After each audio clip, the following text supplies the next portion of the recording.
What's up guys, this is Theo from Fino Concept, and today we are going to be looking at timeline and keyframes in Adobe Photoshop. So let's just get into it. The first thing I'm going to do is to create a new file. So new, I'm going to leave my settings as these, hit OK.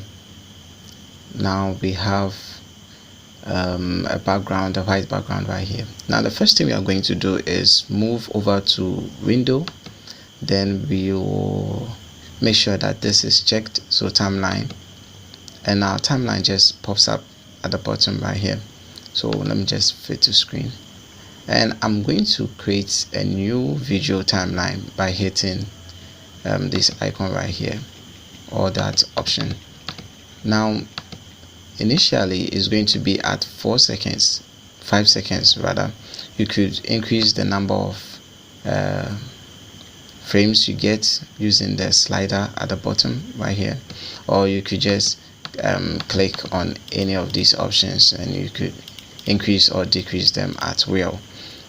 Here we have a few other options where you could skip back, you could skip within frames, you could play, skip forward in frames, you have your volume, you have your options, you could cut images and your transitions.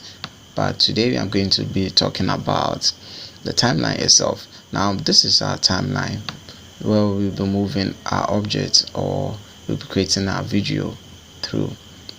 So let's just create a new layer by hitting the new layer button right here, and just bring up my paint bucket tool and paint it blue.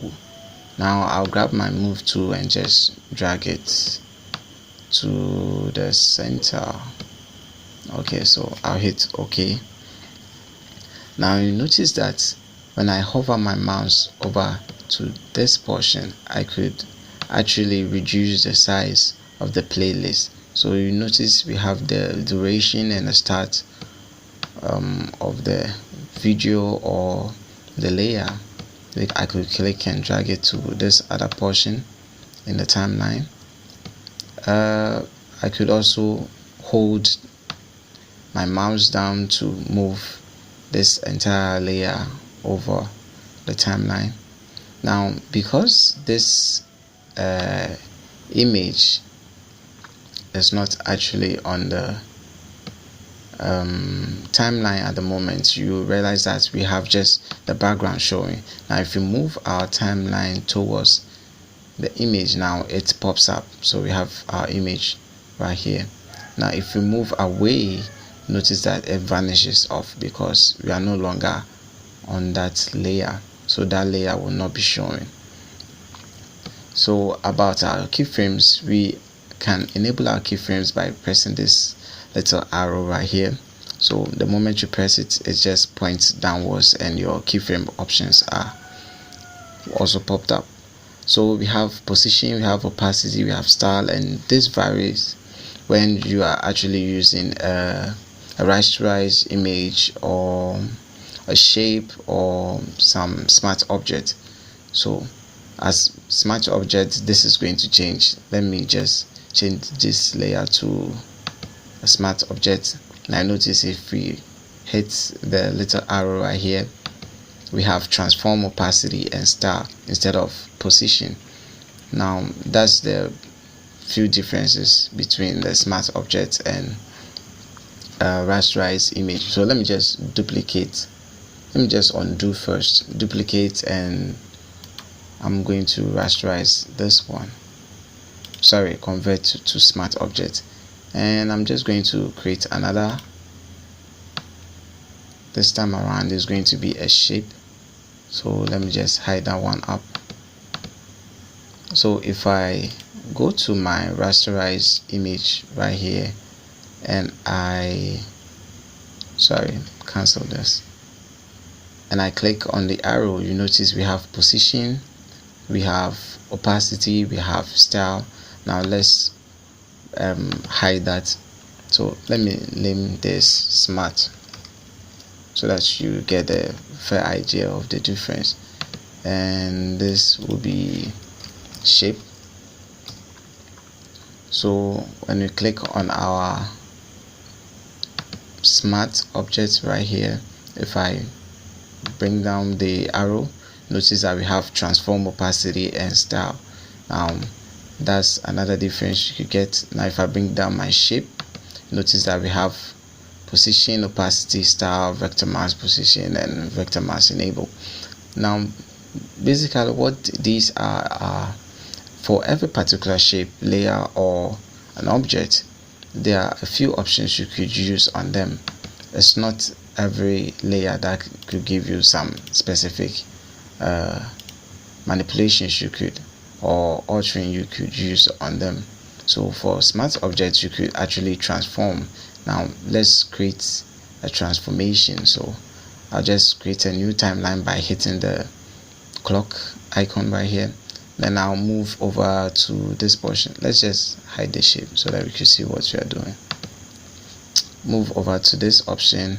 Now if I bring up my move tool and transform this, the moment I hit OK, we get a new timeline over here. So if I get a new keyframe, so if I move our timeline, notice that the entire shape is changing.